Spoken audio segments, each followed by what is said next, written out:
We're on the road with Mickey, we're gonna have some fun. Regardless of the rain or sun, our trip has just begun. So buckle up, let's go, we're about to start the show. And maybe if you like us, you'll see where else we'll go. Hi everyone, I'm Sophie, he's Mike. Welcome to our little corner of the podcasting universe. Hopefully you like the sound of our voices and you want to stick around for the show. Not that it stays in one place for long. I mean, after all, we are on the road with Mickey.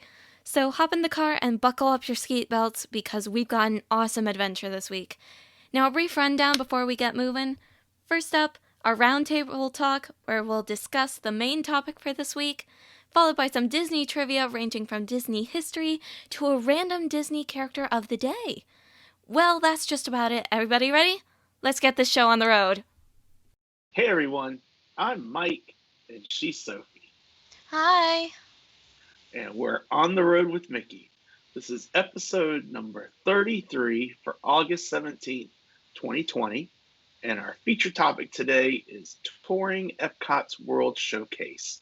This is part one of a two-part series. We wanted you, if it's been a while since you've been to Epcot, and specifically World Showcase, we wanted you to be able to close your eyes and listen in with us and feel as if you are touring a World Showcase with us. Mm-hmm. We plan on starting on the Mexico side. I know there's a great debate about whether you start on Mexico or you start on Canada. Well, we're starting on Mexico, right? So, Yep. Although we did start on Canada the last time we were here. yeah, There. we're everywhere. But anyway, that is our plan, is to start on Mexico, and we're going to wander around clockwise in this instance. So we will see you. Um, we'll see how far we get, I guess is what I'm trying to say there. Yeah. So anyway, but before we get into the feature topic, sorry for that pregnant pause there. You're Um, good. we've got some cheddar from the big cheese, don't we, Sophie? Mm-hmm. Okay, I'll start us off and we'll just kind of come back and forth on these. A couple weeks back, we talked about the magic of Disney's Animal Kingdom and how that was going to be on Disney Plus, and it was produced by National Geographic, so it's in the Nat Geo section of Disney Plus, I think. Well, it is going to premiere on September 25th. So mark your calendars if that's something you're interested in, because I think it'll be a neat, almost like a documentary behind the scenes of how they take care of the animals at Animal Kingdom. Mm-hmm. And next up, what we have is some COVID-19 news. I know that nobody really wants to hear about it right now, but this is good news. No Mm-hmm. coronavirus outbreaks have been linked to Walt Disney World or to Universal Studios Orlando. So we're doing a good job on that front. And at this rate, we are on a clear path to keeping these two open so that we can all go back to our happy place. Exactly, and that news was reported from Orange County. The Orange County medical officer reported that. So is official government news. It's not like something we saw on the tabloid somewhere. Um, and then, but that is good news. So we Mm-hmm. like to hear good news, and that's one of the best news we've heard in a while. So, and Yeah. then over at the Grand Floridian, I know a lot of people probably already knew that they're working on a walkway like they have from Contemporary to the Magic Kingdom. They're working on a walkway from the Grand Floridian to the Magic Kingdom, and I think that's a little bit of a further trek, if you ask me. So it'll be interesting to see how much that gets used, but the construction continues on that walkway, and from what I understand, the bridge they put in, Sophie, is a retractable bridge. So, Hmm. so what happens is, one of those canals over there is where the ships and floats for the water parade, the electric water parade. That's where they pass through on their parade route. And Wow. the boat, or I mean the bridge, is retractable for when those ships need to pass through, which I think is really cool. I But agree. but you know what? This is a great opportunity if you are staying at the Grand Floridian when this gets open, which it's not open yet. If you're staying at the Grand Floridian and it's the end of the day and parks are back to normal and there's a million people leaving and the monorail is just slammed with people waiting to get on and the boats are slammed and you don't want to wait in line, this will give you an opportunity to just kind of meander over to your room, you know? Mhm. So I think it'll be interesting to see how it gets utilized. But I'm looking forward to seeing what it looks like when it's done. Yeah, me too. Who knows? Maybe we can go walk on it ourselves, even though we're probably not going to be staying at the Grand Floridian.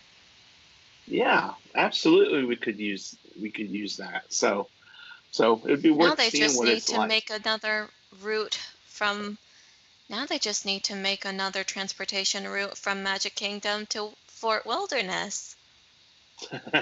Yeah, that's a bit too far though. Well, yeah. But yeah. And then we have one last piece of cheddar from the big cheese, and it's from over across the country, isn't it? So, Mm-hmm. you want to Yes, tell it us about is. it? It's a yummy cheddar from the big cheese. Yes. Over at Disneyland's Downtown Disney, Ralph Brennan's Jazz Kitchen has officially opened and is serving up beignets. And if you know me and Daddy, you know that we absolutely love beignets. They are Absolutely. the most amazing square donuts ever. Hmm. And we're fortunate, aren't we, Sophie? Because we have our local source, Mr. A's beignets down in Apex. Mm-hmm. And But that's, I don't oh know when man, we've. those are so good. The thing is that I don't know the last time we've went to see him, though. It was during pandemic. We saw Hmm. him when we went to Southern Pines. Oh, So yeah. maybe a couple months ago. Okay. But anyway, if you're Yeah. in the LA area, Anaheim, somewhere like that, and you want some beignets, then head on down to downtown Disney. Go check out Ralph Brennan's Jazz Kitchen and get you some fluffy beignets. Mm-hmm. I wonder though, and I don't know, this is a question for Aunt Sheila. Do you think they make gluten-free beignets? Hmm. I am not sure. I'm not sure either. So that's a question for her. But Yeah. they make the regular beignets, gluten beignets. So Mm-hmm. hopefully they make gluten free for Jagan. Yeah. Anyway, that's our cheddar from the big cheese. And so, like I said, we are going to take a tour of Epcot's World Showcase. And the idea is to start at the beginning, head around to Mexico, and just keep wandering around and describing what we're seeing on each of the country pavilions. And and let's just see how far we get. I think we're going to get probably to Italy, is my guess. Yeah. We have 6 down, and that's what we're planning. We're planning on going 6 today and the other 6 to next week. Next And week. Yep. because there are 12 pavilions, so it makes sense. Officially 11 pavilions, but we included the outposts also as so Oh, that's like oh, an informal pavilion, I guess, right?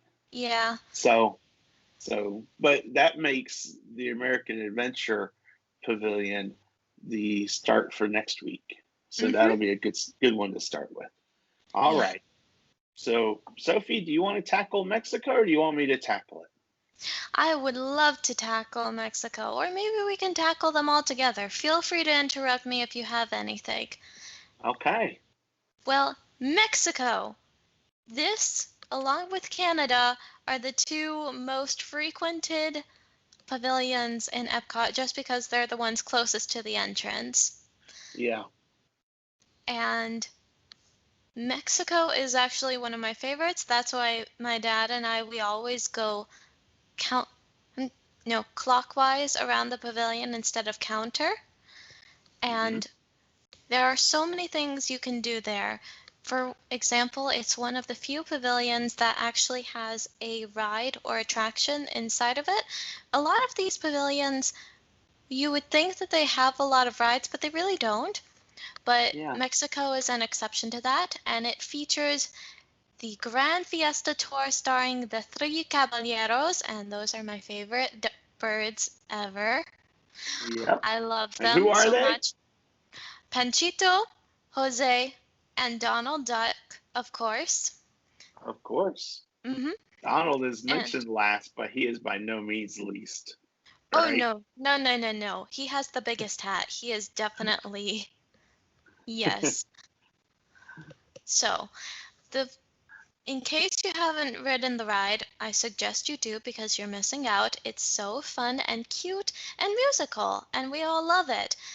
Hmm. And basically, it follows Panchito and Jose following Donald all around Mexico, and that's why it's the Grand Fiesta Tour because they go everywhere.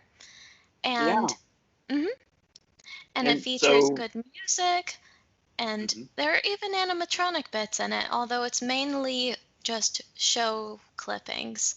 Well, not yeah. And so, clippings. just like we're taking a tour of World Showcase, when you ride the Grand Fiesta Tour starring the Three Caballeros, it's like you're taking your own tour of the country of Mexico because you're hmm going around to different places. And it is cute, like Sophie said, because Donald has gotten lost somewhere, and it's up to Jose and Panchito to find him hmm and get him ready because they need to perform, don't they, Soph? They do. And that is So, where the ride ends. You get to see them up on a stage singing their song, and it is great. And there are actually a couple hidden Mickeys in the ride, too. So keep your eye out for yep, that.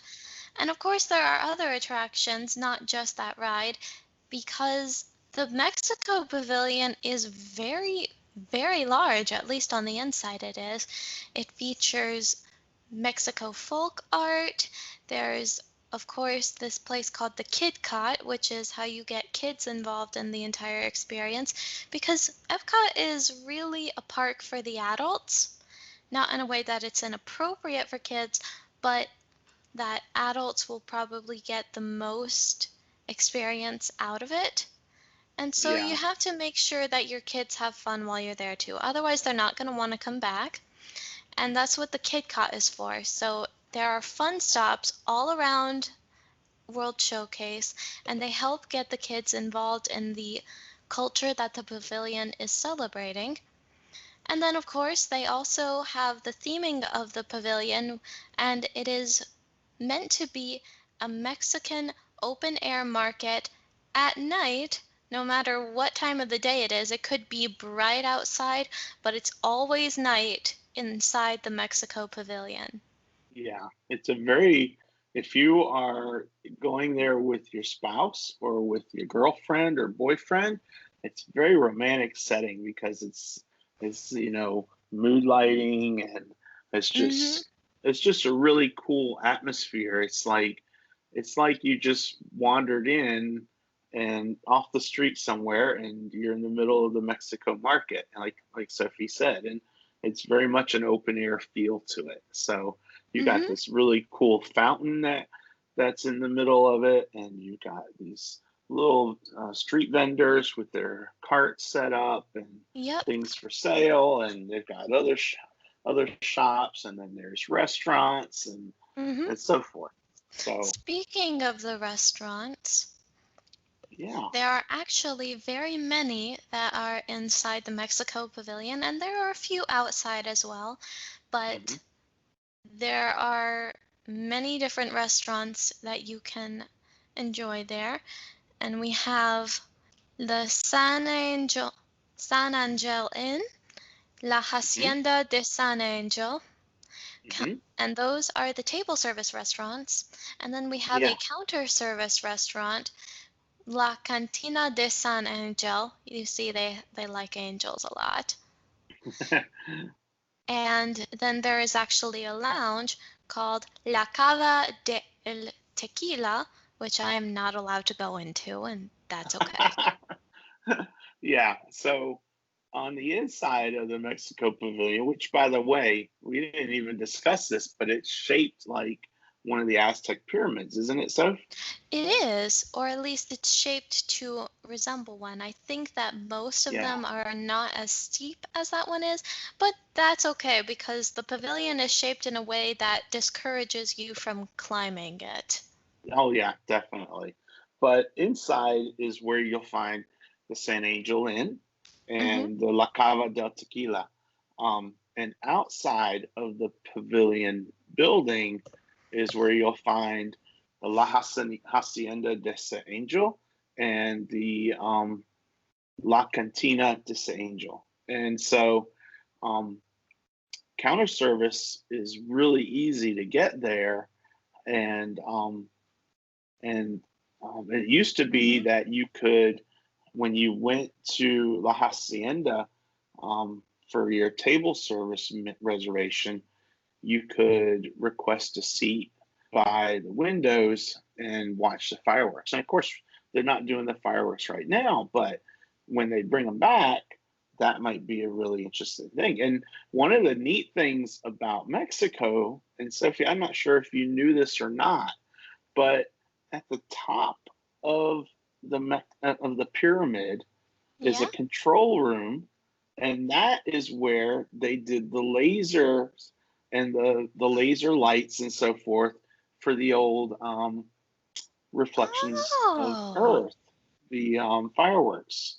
I did So not know for that. illuminations, so that is where they did the control for all that, I which am I not think is really cool. surprised, but Which I I think still is did really not know cool. that. That Yeah. is really cool. And that's another reason So why they don't want you climbing it. definitely, definitely. Seriously, they have a sign saying no climbing, so you know it's been a problem in the past. Yeah. But yeah, it's got a lot of buzz going around it, for the Mm-hmm. Mexico Pavilion. There's a lot to do. You got the ride, and when we were there in July, we actually were in line for the ride and had to wait because they stopped it to take care of the cleaning procedures with the new safety parameters they put in place. So Well, I other mean, than that, though, thankfully we, it's usually not a long line for the yeah, ride. So thankfully we were actually just about to get in the line and then they told us, so we could easily just go and sit at the fountain, which is a very great spot to cool down. yeah, and that brings up another good point about the pavilion is if it is scorching hot outside, go inside of the pavilion because it's nice and air conditioned. Uh-huh. And it's also So a great way to get out of the rain. that too, yeah, because we went when we left, it was raining, right? Yep, it was So pouring rain. yeah. So anyway, those are interesting little tidbits. One interesting thing though that I find curious is that at the Mexico Pavilion there are no restrooms. So if you need the restroom, don't look at Mexico. You want to go up to Norway or you want to go back down towards Future World and go to the place that's over closer to Test Track. But I Yeah, just thought that was really interesting that there's no restrooms in the Mexico Pavilion. So yeah, that is the one flaw to the pavilion. yeah. But anyway, enough about Mexico. We have finished. We've ridden the Grand Fiesta Tour. We bought some trinkets at the shops. We had a shot of tequila, or maybe You we didn't. did. You I did. did. I didn't. I'm not drinking that stuff. That'll burn my throat. um, how about this? We had a smoothie from the San Angel Inn. And That now, works. and then we went to La Cantina and we had churros. That also Because works. they do Okay. have churros at La Hmm. Cantina de San Angel. So that's another good thing to remember for And the just counter in service. case, and just in case everyone's wondering, no, time is not passing at the same way it usually does when you're in Epcot. We have infinite time. We're just choosing to do only 6. Yeah. Um, and now we continue around on World Showcase on the clockwise direction. And the Mm-hmm. next country that we are going to come to is Is Norway. Norway. And Norway is one of the more popular. You got Mexico and you got Norway, and I would say that they are both very popular because they both have attractions. Mm-hmm. Um, for Norway, the attraction used to be Maelstrom, and It now did. it was rethemed and it is Frozen Ever After, which in the world of fast passes, that was one of the top tier fast passes. You could pick it, or you could pick Soren, or you could pick Test Track as one of your top fast passes, and that was all you had for that. You could only pick one of those because all three of those are very popular. But Mm-hmm. now, without doing fast passes, it's a standby line only. But it is a popular ride, and it's themed, like we said, after Frozen. It's Frozen Ever After, and it makes sense that they put it in Norway because of the setting for the movie. It takes place in that sort of region. Arendelle is Mm-hmm. close to Norway, I think. So, I think it's in Norway. okay. And so, in addition to Frozen Ever After, though, you have shopping. So you've got a couple locations. There's the Fjording, and you've got the Wandering Reindeer. Mm-hmm. And those, I think, are kind of fun. One of those is the place that sells perfume, and it's the perfume that your Aunt Nancy likes, Sophie. Do you remember? Yeah, I do I don't remember. remember the name of it, but it can be found in Norway. Oh, it's called Layla. I do remember now. I think it's called Layla, Ah. and Mm-hmm. um, and you can find that in the Fjording. I think is where they would carry that. And then the Wandering Reindeer is near the left side of the pavilion. And then some other things that are worth noting is this is another KidCot Fun Stop location, just like in Mexico and in Norway. And then what they're trying to do, I didn't mention it before, but what they're trying to do, like Sophie said, they're trying to involve the younger kids. They want them to not be bored. There's a lot for kids to do in Epcot, but for whatever reason, um, they tend not to do as much in Epcot, so they introduced the KidCot Fun Stops as a way to draw their attention and their excitement level. So they can draw, they can color, they can get a passport and get their country stamped as if they're traveling around the world. Mm-hmm. So it's kind of a cool little thing. And then the other thing that's really neat about Norway is that they have a replica of a stave church. And They do. so the stave church is really cool to go look at because it's got what, Sophie, Viking, It's got Norse gods and goddesses in it. And yeah, I actually and wanted to go inside and see them again, but unfortunately it was closed this time around just because of coronavirus, and they didn't want everyone to be inside that little building because it's actually very small on the inside. it is a small space. You're absolutely right. So keeping that for social distancing would be really hard to do. So they just had to close it off. But that's okay. It'll be reopened again sometime, and then we can see Hmm. it again. And then over in Norway also, you've got the Akershus Royal Banquet Hall, which is the table service restaurant. And it's also known sometimes by its more familiar name, which is the Princess Storybook Dining. And so they are not serving right now, but they had served before. And what it was is they would serve breakfast, lunch, and dinner. And obviously, breakfast would be breakfast food. Lunch and dinner was the same menu.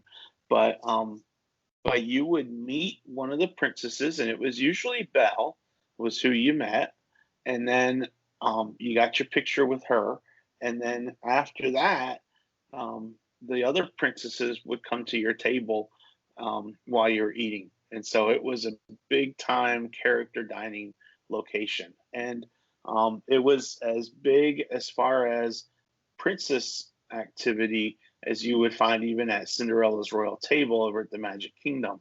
Mm-hmm. But the difference was that this was one credit on the dining plan, and Cinderella's royal table was two. So a lot of people went for this because it was easier to get a reservation and it didn't cost as many credits. Yeah. So that was important too. And then the last place is a counter server restaurant, which is more about snacks than it is like, getting like a meal in. But it's called the Yeah. Kringla Bakery Cafe. And I Mm-hmm. can't pronounce it all the way that I have it written, but it's like a cafe, and I think they have more on the way of snacks and things like that. Yeah. I think I And remember seeing like a cupcake or something that was frozen themed in there. yeah, you would, because it's a bakery and Mm-hmm. it's a cafe. And another thing that they have is what's it called? Is it called friendship bread? Something like that. I Let me do check. not know. Um, I can't remember. It wasn't something that I'm big on. So Mm. um, let's see here. It is called.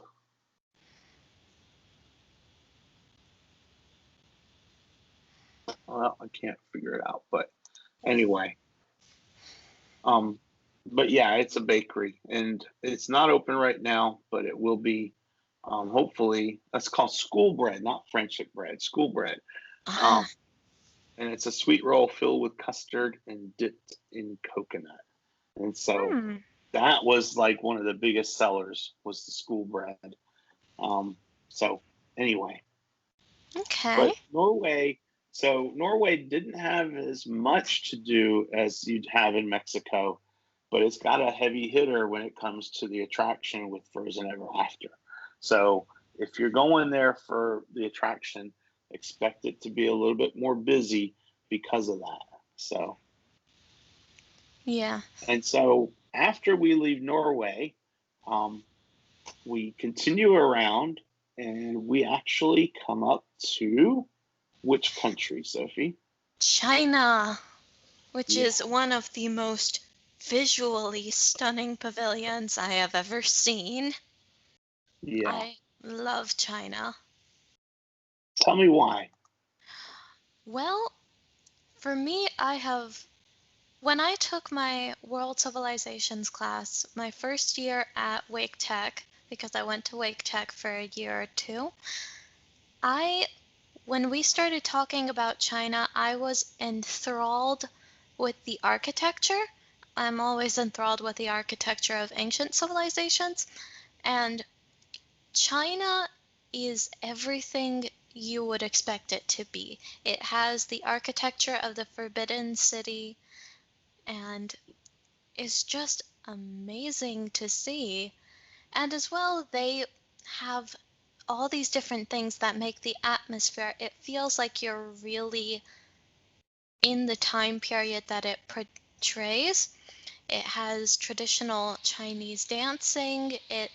And inside of the main building of the pavilion, which will take you to the Reflections of China attraction, which is a Circle Vision 360 movie. Yeah. They So have this special architectural design where if you stand in the middle of it, it creates an echo chamber. And it's really amazing to hear yourself talk. I don't think anyone realizes how cool it is.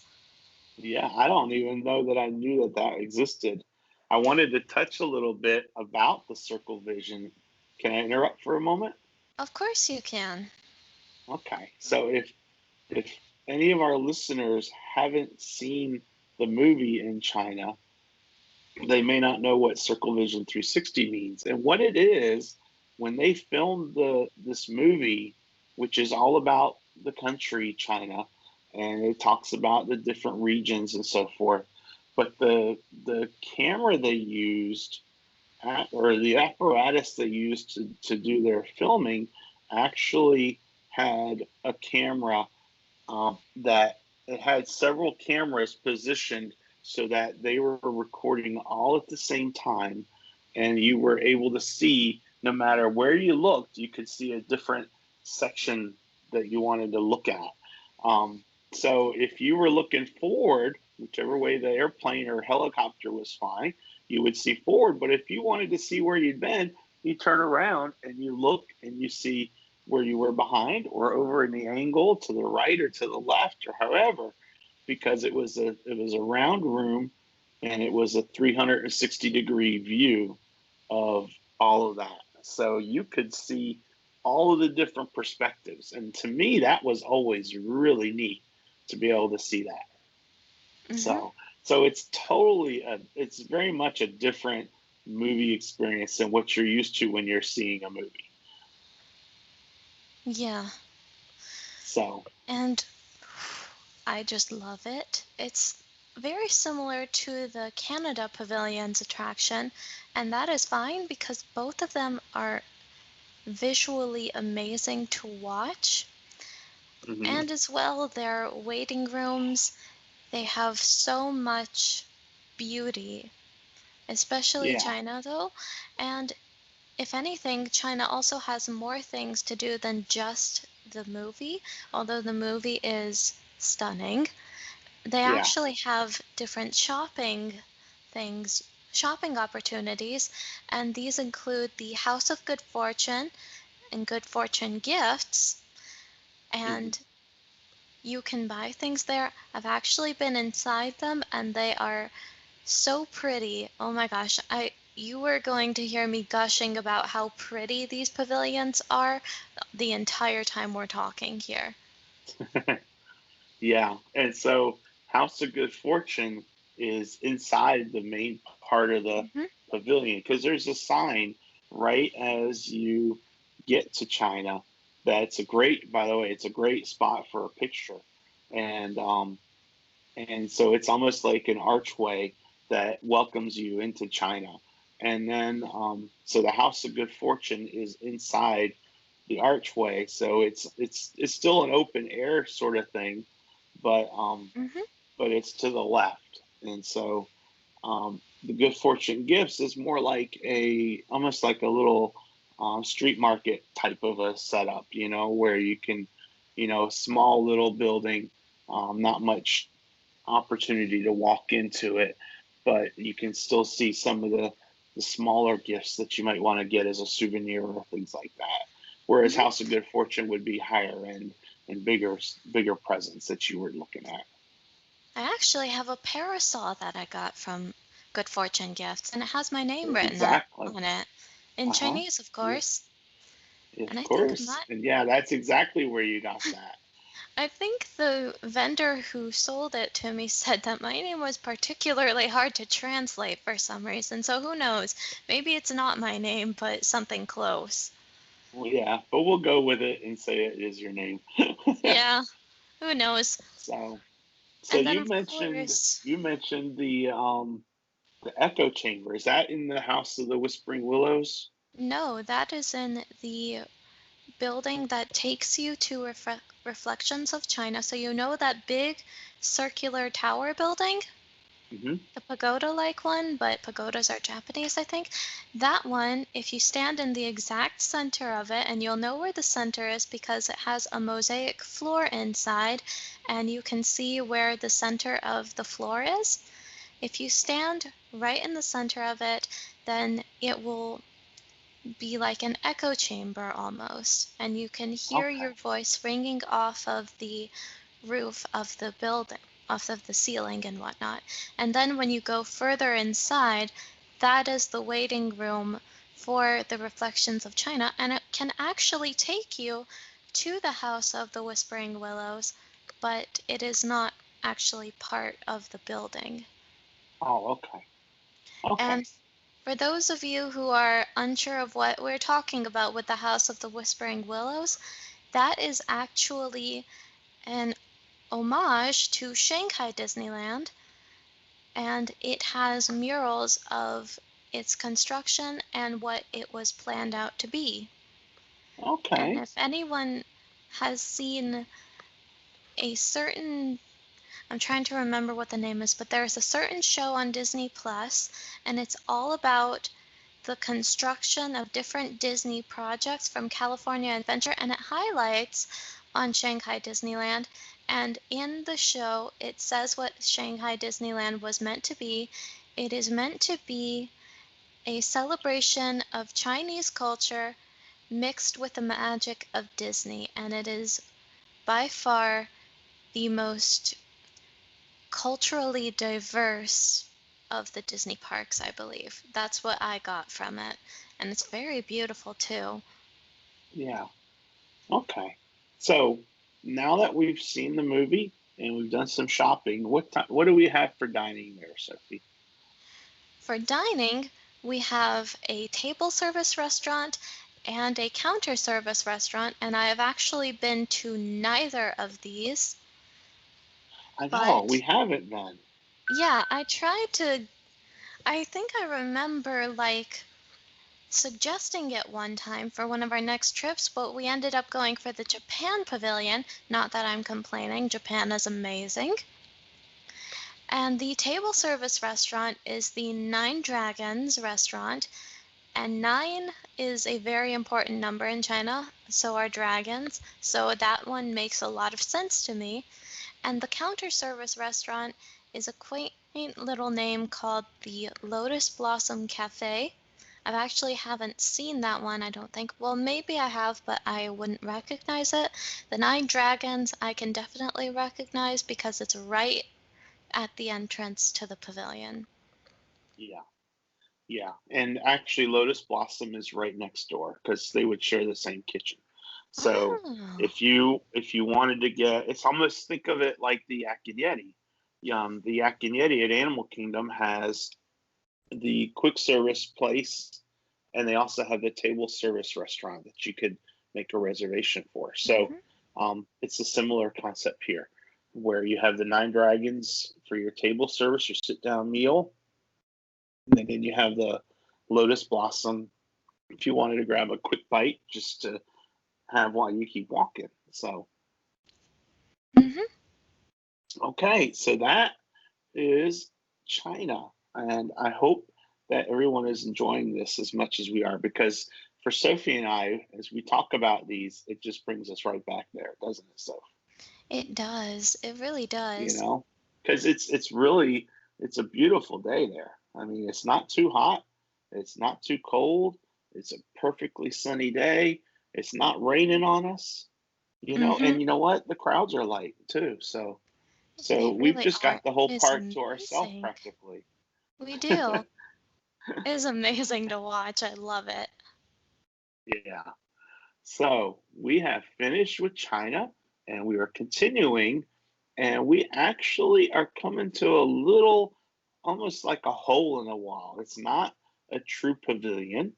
It's doesn't have enough to make it a pavilion, but it is an outpost. And it's, I always thought of it as the African outpost, but I don't think it's truly a, I don't think it says anything about it being an African outpost. I just think it's just called the outpost. And so the outpost is actually where we got our Spike the Bees, isn't it, Sophie? Yes, it So is. they have a counter service. It's not a restaurant necessarily. It's Mm-mm. more like a beverage place, and it's called the Refreshment Outpost. Um, creative name, and that's where you could buy your Spike the Bee um, sipper, and it comes with either a frozen Coca-Cola drink or a frozen lemonade concoction.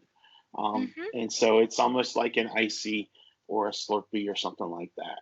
Um, and then in addition to the place to get your drink, and it's a great place to, if you need it, to get something to drink, because it's actually a fairly good clip to go from the beginning of World Showcase around to where we are. So Yeah. it's a good place to get us to get a small snack.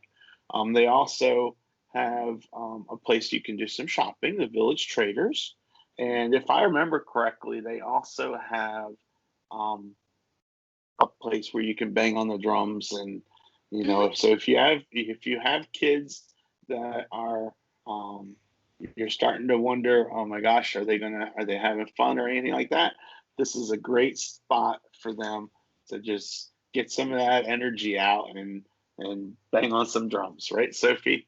Yes. And there's also a chance for face paint. I remember seeing a little stand there, and I can remember when it was open, I would walk around World Showcase and I would see all these little kids with tigers or cheetahs or lions painted on their face, and it was just the cutest thing to see. And when I got to the outpost, I saw where it was all happening, and I was like, ah, so that's where they got it. Yeah. And also we haven't talked about it because it's a little bit of a different thing, but during the Flower and Garden Festival, this would be one place where you could see some of the topiaries. And so, um, in this particular spot, it was Simba and his friends that were set up there. Um, it's listed in the show notes as other attractions, but it's really more about the topiaries um, for the Flower and Garden Festival. And that's one thing we haven't even touched on yet, is when you are at Epcot in the spring, the Epcot International Flower and Garden Festival is going on, and there are thousands upon thousands of really cool flowers and topiary set up and things like that for you to just take in the beauty Hmm. that is the World Showcase. Because the World Showcase is, like Sophie said, it doesn't have a lot of attractions, but it has a ton to Of see and energy. do. Yeah, and it's got a lot to go with it beyond just attractions. Hmm. And those festivals that they have are just really amazing. And right now, with the differences because of COVID and the reopening, they kind of merged some of the flower and garden topiaries and the food and wine festival, and they've got this new kind of one-off festival called the Taste of Epcot. And so you Hmm. can see some of that cool stuff, and you can try some unique dishes that you wouldn't normally try. And so they'll have kiosks set up at different places for you to try different things. So it's not just the food of the countries that you're seeing that are always there. You get some food from other places that you wouldn't always see. So so that's kind of cool as well. But uh, but the outpost is just kind of like a little small little area, so it's not a whole lot to go with it. But it does have some neat things that you want to keep in mind there, um, and it's worth taking a look at, even if it's just a cursory glance. But it's still kind of cool to see. So so Hmm. as we round past the outpost, we start curving, um, and we're all this. The World Showcase, by the way, is located around the World Showcase Lagoon, which is a water feature in the middle of World Showcase, obviously. And so we're starting to hit that top left corner, and we're starting to make our way to the right, it's not really east, but to the right, it feels like you're going east as we continue around. And the country that we are coming up on is It's Germany, and this is Zach's favorite. He has told me many a time. okay. So what is Zach like about Germany? Has he told you why? He likes the beer garden. Okay. That's about it. Excuse me. Okay. So, Anyway, Zach Lakes Beer there's, Garden, which we've been to. yes, we have. And we are not getting into that story, Daddy. Well, okay, we won't get into that story, but we're going to skip ahead just a little bit and say that the Beer Garden restaurant is the table service restaurant. And Mm-hmm. in the days before COVID, it was a buffet and it had all sorts of German food. And they also, of course, have German alcohol beers and so forth that you can get there. Um, but they also have a set of performers, don't they? Yes, they do. And And it's they actually they really great to see. it's really cool. Yeah, and it's almost like you are seated in this open auditorium type dining hall, almost like an Oktoberfest. And and you get to watch their performance while you're eating your dinner, you know? So now in the days of post COVID, with the reopening, it's no longer a buffet. It's served as a family style, like over at Garden Grill or Liberty Tree or something like that. So you don't have a buffet where everyone goes up to, they bring the food to you. But it's Mm-hmm. still, going to be the same good German food as you had before. And then I don't know if the performance is going on right now or not, Mm. but the food would still be good. So that's we're skipped away from a little bit of our normal routine on that. But let's talk a bit more about the pavilion. Do you want to go over some of the shops they have there, Soph? Sure, I would love to try and pronounce all of these. Okay. And you and I are Yes. both going to butcher them, I think. Oh no, I think I can pull it off rather well. We Okay. have the caramel coche, Mhm. die way he's not it. No, that one no. And no, die So, Weihnachtsstecke, I think. I don't know. The Steinhaus, Wink, Weinkeller, Kunstarbeit in Kristall, der Teddybar, Volkunst, der Kaufhaus, and Glaskunst. okay, you Ah, tried it. Now let me try it and let me see how bad I do. So hopefully people are laughing at us now. So for shopping, we got the caramel kush, which is I'm going to add a little bit more to these, and this is a caramel place, so you can get caramel popcorn and other caramel treats, and it's I think Werther's caramel is what they use in their concoctions. So hmm. definitely a place we need to check out. And then you've got Die Weihnachts Eck, which is a shopping venue. And then you've got Steinhaus or Mm-hmm. Steinhaus, and then you got Steinhaus. That one I know. and you've got Weinkeller, which is a wine shop, and then you've got Kunstarbeit in Kristall, and then you've got Der Teddy Bar, and then you got Volkskunst, and you got Das Kaufhaus and Glaskunst. Hmm. And I'm not sure how well I pronounced any of those. So if you're German and you're listening and I butchered your language, please forgive me. But in addition to the shopping, you also have some other attractions, and mainly there's a Germany stop in your KitKat Fun stop. So there's a Germany location. You can get your stamp there. Not every country has a KitKat, at least not that it showed on the main Epcot World Showcase map that I was looking at. So that might be an incorrect thing, um, but That's the way I understand it. And then um, lastly, there is a counter service restaurant also, right, Soph? Mhm. Yes, And there is. it's called Summerfest. Mhm. So um, and it's a place I believe you can get a really good pretzel there. Yes, definitely.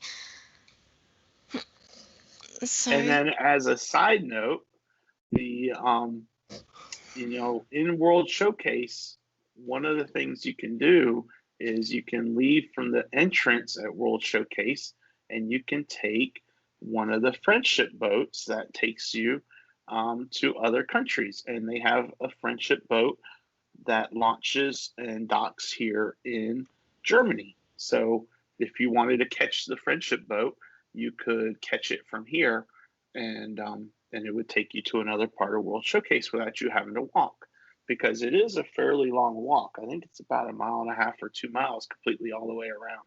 So it might be fun to just see a different perspective of it as well. So but Mm.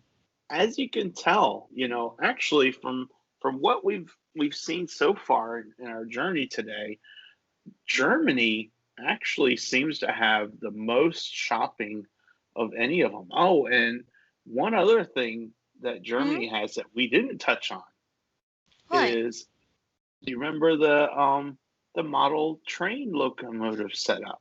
Oh, for some reason I thought that was completely independent of all of the pavilions for some reason, but I guess you're right. Well, it might be.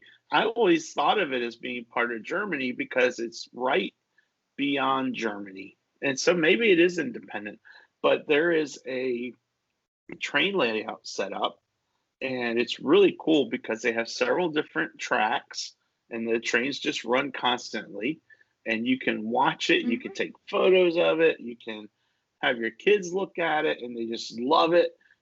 And one of the neat things about it is at different times of the year, the Imagineers come in and they change the look of the train layouts to depict the different events that are going on, whether it's the flower and garden or the food and wine or whatever. So so the track stays the same, but the some of the objects they use can change. So Yeah. it's really a cool little fun little thing just to take in and kind of relax and just look at for a while, at least for me anyway. Mhm. So, and I, like I said, I always think of it as part of Germany because it's just past Germany. But you're right, Sophie, it might be an independent thing. It might not be affiliated with any country. Who knows? Well, I So, believe that brings us to our last pavilion for this episode, and that yeah, would be Italy. it would be Italy. So, why don't you take it away and talk about Italy, Sophie? I would love to. Italy is actually one of the pavilions at which I celebrated my birthday dinner. I don't remember what year it was, but I believe I it was do. the. Oh, Go which year ahead. was it then? Well, you tell me what you were going to say. Finish It your was statement. it was the first year that Jagan came to Florida to celebrate my birthday with me. Uh And I huh. remember we were eating at the table service restaurant for Italy, Via Napoli Ristorante e Pizzeria. Hmm. And my mom had a cake ordered for me. It was one of the few years that I get a proper birthday cake Uh because huh. I don't usually like cake actually, so it's fine. I promise my childhood was happy. And Jagan, I remember my mom telling me the story. She saw the dejected look on Jagan's face and she was like, "Oh no, you can have a slice too. I made sure it was gluten free." And the look on Jagan's face, it was amazing. Priceless. Yeah, Mhm. exactly. That just cemented it. And Sophie, for the record, that was your 13th birthday, and it was the year 2014.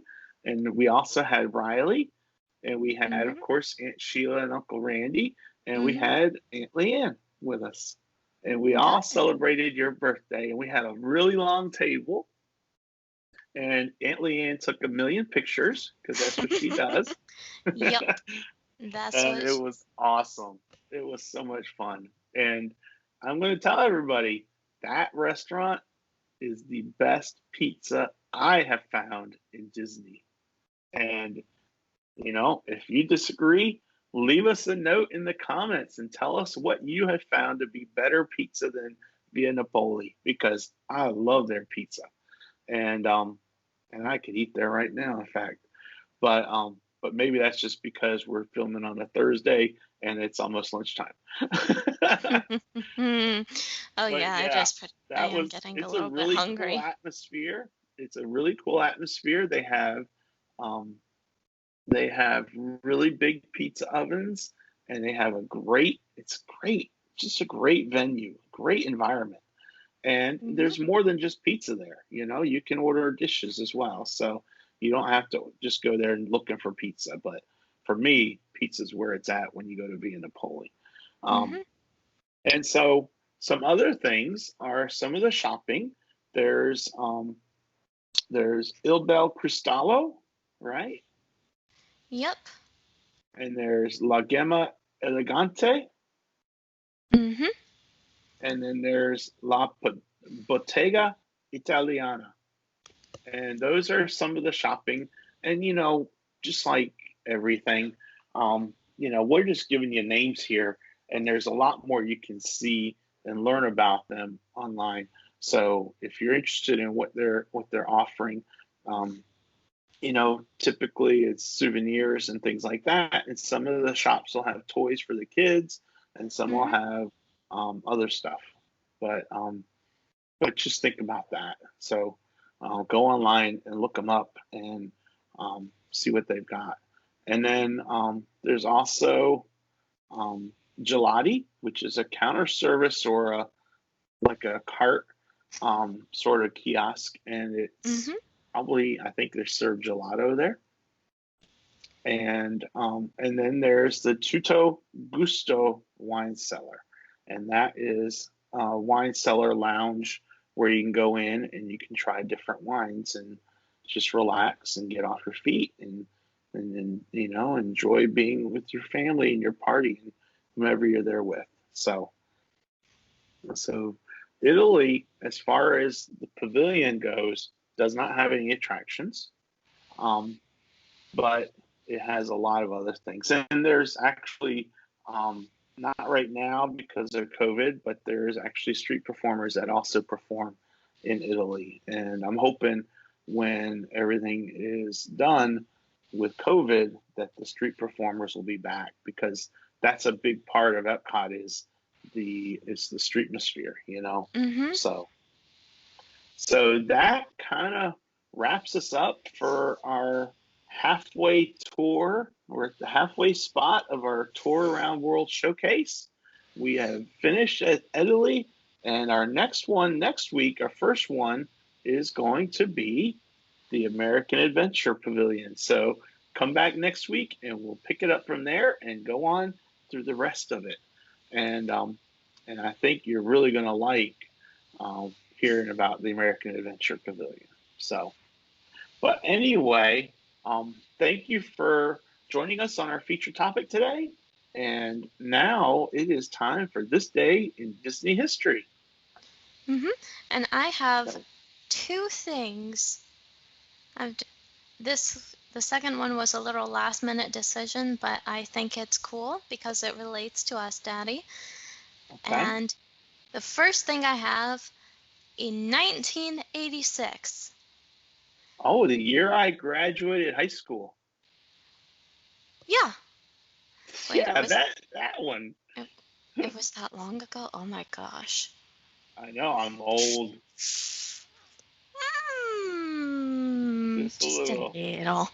So August 17th, 1986. What happened, Sophie?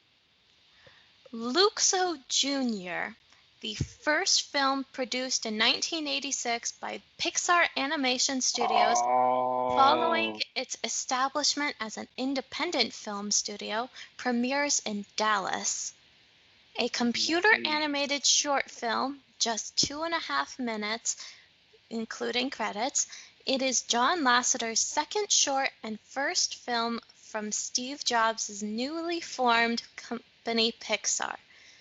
The Nice. success of Luxo Jr. is... Oh, Sorry. sorry. I am so sorry about that. That's okay. You're a popular internet celebrity, Sophie. No, that So was a... tell us about Luxo Jr. Yes. The success is what did what? What did it lead to? The success of Luxo Jr. will be followed by a series of shorts, Red's Dream, Tin Toy, and Knick Knack, in which the Pixar artists explore and develop their medium, much as Disney had used the Silly Symphonies as stepping stones to Snow White and the Seven Dwarfs. Today, Nice. Luxo is the small hopping desk lamp included in Disney's corporate logo. Luxo Jr. will be re-released in 1999 along with Toy Story 2. Nice. That's a good one, Sophie. Mm-hmm. So And then what is your other thing?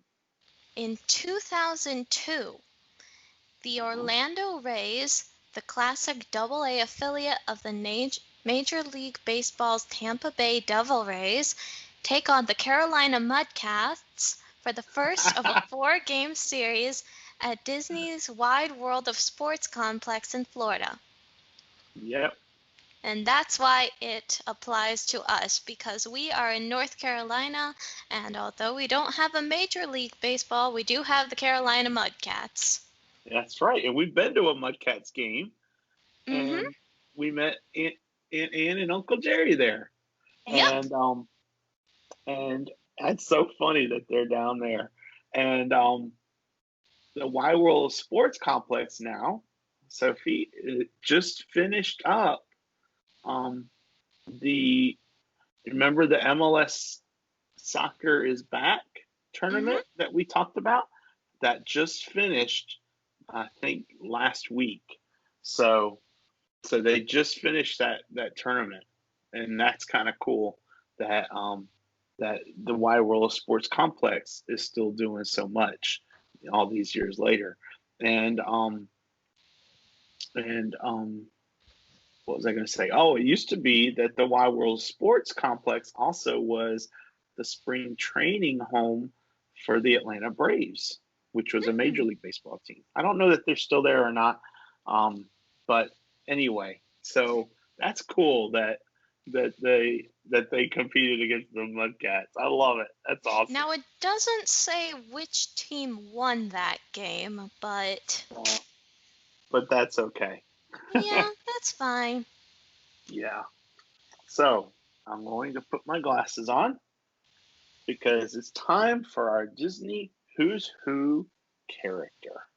And I've got a really cool one, Sophie. And the reason I picked it because it kind of goes along with my quote, my Walt Disney quote, and both of them kind of tie in to Epcot somewhat. The character is not really an Epcot character. It's a movie character. And it's thought of more along the lines with Tomorrowland. But it still, I think, is really cool and kind of applies. So, you want to give me a guess as to the movie that I'm referring to?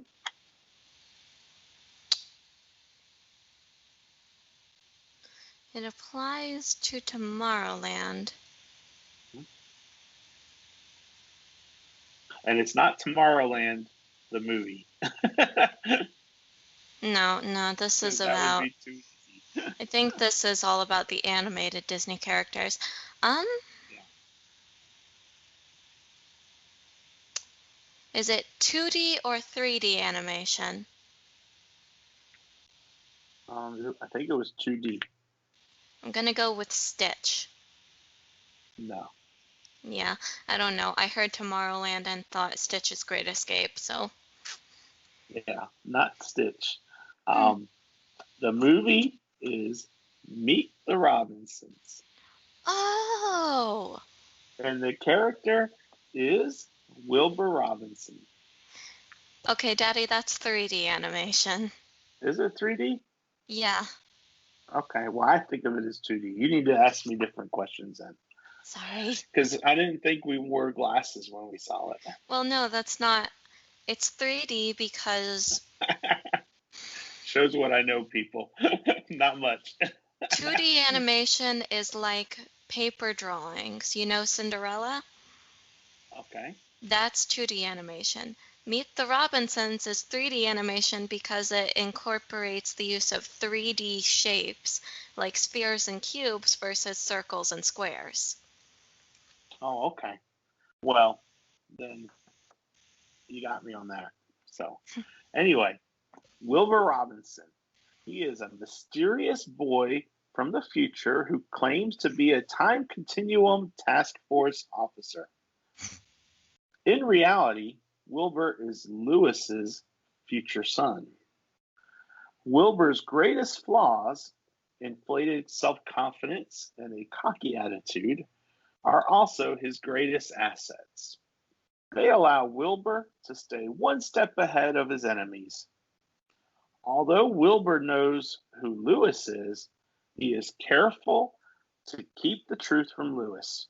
After all, the future rests on Lewis, and Wilbur is determined to set its course straight. And I have one really big, kind of cool did you know? What?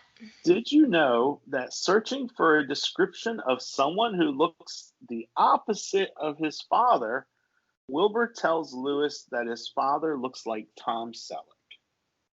In reality, Tom Selleck is the voice actor who plays Wilbur's father. And to me, that is cool. That is very cool. So that is our Who's Who character for today, Wilbur Robinson. And Lewis Robinson, maybe we'll talk about Lewis later on, but not today. And that leads me to our Walt Disney quote, because the topic from our book is on enlightenment, exploration, and experimentation. And that, to me, says Epcot. Even if it's more talking about Future World than World Showcase. But anyway, for Walt Disney's quote, he says, "I'm just very curious. I've got to find out what makes things tick. And I've always liked working with my hands. My father was a carpenter. I even apprenticed to my own machine shop here and learned the trade. Since my outlook and attitudes are ingrained throughout our organization, all our people have this curiosity.